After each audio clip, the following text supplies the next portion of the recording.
Allez, bonjour à tous.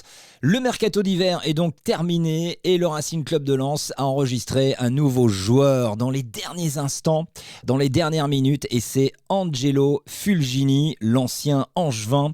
On va donc s'arrêter quelques instants sur ce joueur avec deux membres de la Dream Team Lens Foot. On va tout simplement évoquer avec eux ses points forts, ses points faibles à Fulgini, le parcours de ce joueur. Zoom donc sur le nouveau numéro 20 sang et or avec, pour m'accompagner, Sylvain Charlet. Salut Sylvain. Hello, salut à tous.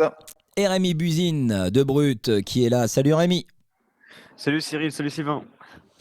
Bon les amis, donc Angelo Fulgini, le nouveau joueur du Racing Club de Lens, suivi depuis très longtemps par le Racing. Achat donc de dernière minute, je le disais tout à l'heure, après la blessure de Claude Maurice. Normalement, Claude Maurice, vous me le confirmez, il est out entre 2 voire 3 mois. Angelo Fulgini arrive avec une option. Fulgini. Ah mais j'y arriverai pas. Fulgini. Ah là, je confonds avec Mathieu Flamini, moi, rien à voir. Donc... Joueur de talent également. Oui, c'est vrai. Mathieu Flamini. Donc il arrive avec une option de 7 millions d'euros. Sylvain, qu'est-ce que tu as à dire tout de suite sur ce transfert, toi, dans les derniers instants? C'est un très joli coup. Après, le souci, c'est moi, c'est Rémi qui m'avait alerté lundi ou mardi sur les soucis physiques d'Alexis Claude Maurice. Et voilà, c'était totalement lié. Les dirigeants n'avaient pas du tout prévu de recruter un joueur, mais voilà, la blessure et l'annonce de sa longue absence, tout cela, ça a changé la donne. Et Fulgini, moi, ça me fait sourire parce que, en gros, c'est un joueur que le Racing suit depuis un paquet de temps. Depuis combien de temps? Je dirais à minima, depuis, je dirais au moins à minima, depuis le retour en Ligue 1. Depuis le retour en Ligue 1, ça c'est une certitude. Et je sais qu'il y a 2 ans, je m'étais fait taper sur les doigts par les dirigeants lensois. J'avais eu droit à un communiqué d'ailleurs dans la presse parce que j'avais cité son nom à l'époque parmi des joueurs. Forcément, il y a plein de listes de joueurs qui sont suivis par les dirigeants.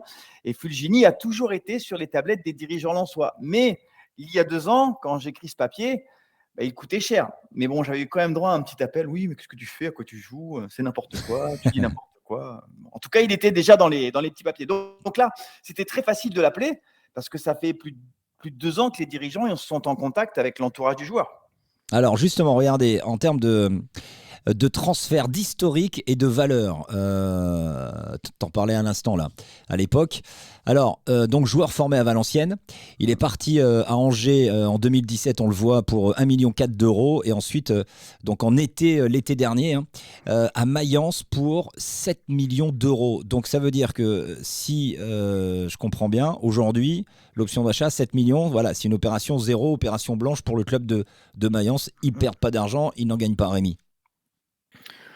Exactement, ouais, c'est vrai qu'il avait acheté 7 millions d'euros à Angers l'été dernier. Et là, on parle d'une option d'achat avec un prêt obligatoire qui tourne à peu près aux alentours du même prix. Mais voilà, c'est ce qu'on appelle une opération blanche, ce qu'on avait vécu l'été dernier avec Patrick Berg. C'est-à-dire que des fois, vous avez des joueurs qui viennent dans votre club, il y a un échec, mais vous arrivez à retomber sur l'investissement. Et pour le club de Mayence, au moins, il n'y a pas de mauvaise surprise au final. Et puis, pour Lens, ça reste une bonne affaire parce que c'était le prix. Et c'est vrai que c'est un joueur qui était suivi depuis près de 3 ans maintenant, mais qui était inaccessible la première année, ou seulement si tu étais en Coupe d'Europe, parce que c'était l'époque où Angers était en haut de tableau, c'était l'époque où il y avait de très gros clubs qui étaient aussi sur lui, et Angers n'a pas voulu le lâcher. La preuve, c'est qu'il est resté 2 saisons supplémentaires et qu'il n'a pu partir que l'été dernier, avec un moment un petit peu contrasté en Allemagne, d'où son départ. On va y en revenir.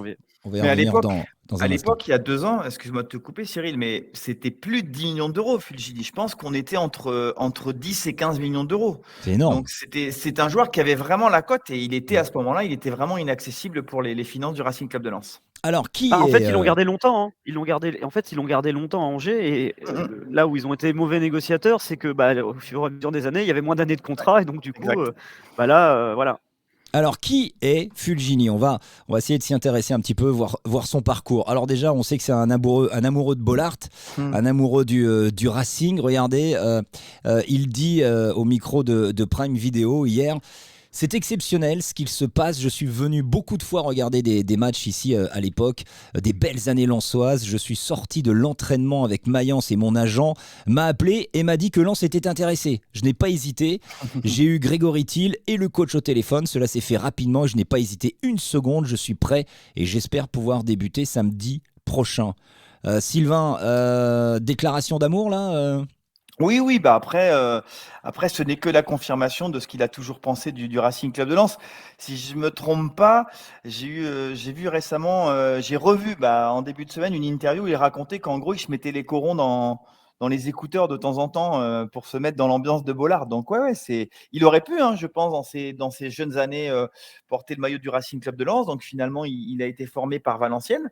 Mais je pense que c'est un joueur qui a toujours aimé le Racing Club de Lens et qui a toujours eu le stade de Bollard au fond de lui-même en fait. Alors, joueur formé à Valenciennes, on le disait tout à l'heure, passé par Angers, et donc en Allemagne depuis l'été dernier. Vrai vécu en Ligue 1, regardez, on va regarder un peu ces stats là de sa carrière vécue donc en Ligue 1, on le voit avec Angers. Il a disputé en tout en France 252 matchs, au total 252 matchs avec Mayence également, 28 buts, 15 passes D. Sylvain, Rémi. En fait, le truc, je vais laisser la parole à Rémi, c'est que c'est un joueur qui est prêt pour la Ligue 1. Il n'y aura pas de problème d'adaptation. Rémi. Ouais, exactement. Autant d'adaptation, c'est ça qui est super. C'est pareil avec Thomasson. Le truc, quand tu es justement à cette période-là de la saison où tu as des objectifs élevés pour la seconde partie, c'est plus compliqué d'aller recruter à l'étranger des joueurs qui vont s'adapter peut-être sur quelques semaines ou quelques mois. On l'a vu avec Adam Buxa notamment, et parfois aussi pour d'autres joueurs, c'est plus compliqué les premières semaines.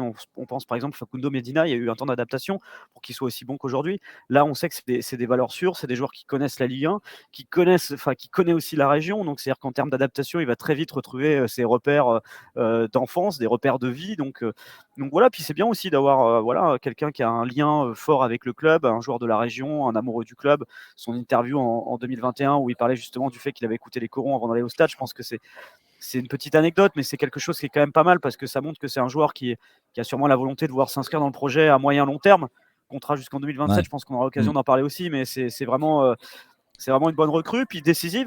C'est-à-dire, je crois que sur la saison dernière, c'était 7 buts, 4-5 passes décisives. Donc, c'est des statistiques qui sont très intéressantes et on aura besoin de ces stats pour la suite de la saison, surtout avec l'absence malheureusement de Claude Maurice. Ouais, on le voyait à Angers 2021-2022, c'est 36 matchs, 5 buts, 4 passes D.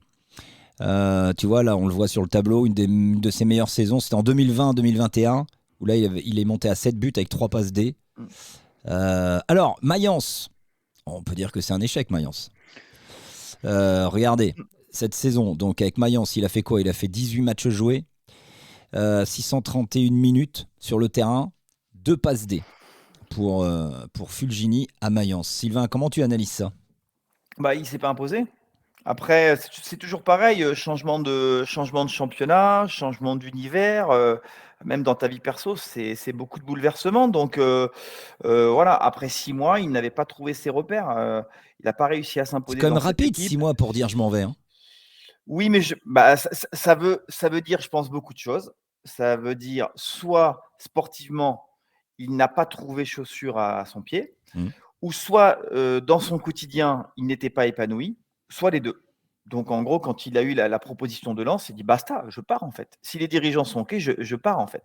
Je pense qu'il n'était pas bien, soit sportivement, soit perso, soit les deux. Alors, le positionnement sur le terrain de Fulgini. Position principale, vous allez le voir là avec ses stats par rapport à sa carrière. Position principale, milieu offensif droit. Il a Et fait ça bosse la rédaction de Lens Foot. Hein. Ah bah attends, s'il te plaît, 31% s'il vous plaît de ces matchs en tant que milieu offensif droit, 25% en milieu centre, 7% en milieu offensif gauche. Et la petite anecdote, il a démarré latéral droit au début de sa carrière. En 2016, il a fait 7% aujourd'hui de matchs de sa carrière en tant que latéral droit. Ouais. Aujourd'hui, clairement, vous le voyez où sur le terrain? Là, si on doit faire un schéma, l'équipe avec... l'équipe de demain du Racing Club de Lens avec sur le terrain Fulgini. Comment vous le voyez? Comment ça se dessine? Rémi? Je dirais pas forcément milieu droit, moi je le verrais plus au centre. Parce que c'est vrai qu'à droite, tu as quand même Sotoka, Thomasson qui ont l'air un peu d'être la doublette pour ce poste-là.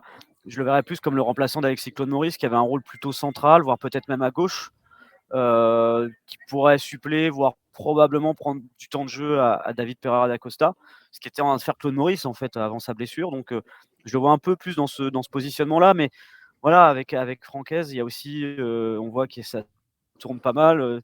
En plus, là, il y aura pas mal de matchs, donc on sait que Francaise aime bien commencer avec une équipe, changer parfois totalement son attaque à l'heure de jeu, et ça bouge. Mm. Donc, mais moi, je le vois plus dans ce rôle plutôt central, voire à gauche.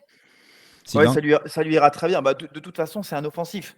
Pour moi, c'est un axial offensif. Et dans le schéma du Racing Club de Lens, tu as une pointe et tu as deux joueurs qui sont un peu derrière, comme le disait Rémi, un plutôt gauche, un plutôt droite, et ça peut permuter. Mais en tout cas, voilà, je ne pense pas qu'on va le voir, ça pourrait peut-être arriver, mais dans les deux récupérateurs que sont aujourd'hui Fofana et Abdoul Samed, on a besoin de lui plus haut, parce que c'est un joueur qui a une patte, c'est un joueur qui est capable de dribbler, c'est un joueur qui a le sens de la passe, qui a vraiment de la créativité en lui, qui est bon aussi sur coup de pied arrêté, qui peut C'est jouer ça. des deux pieds. Mm. Donc voilà, ouais, c'est un vrai joueur offensif qui va pouvoir venir se placer en soutien de l'attaquant de pointe du Racing Club de Lens. Bon, en tous les cas, on va le suivre de très près. On est très heureux qu'il vienne renforcer l'équipe pour cette deuxième partie de saison qui est très importante.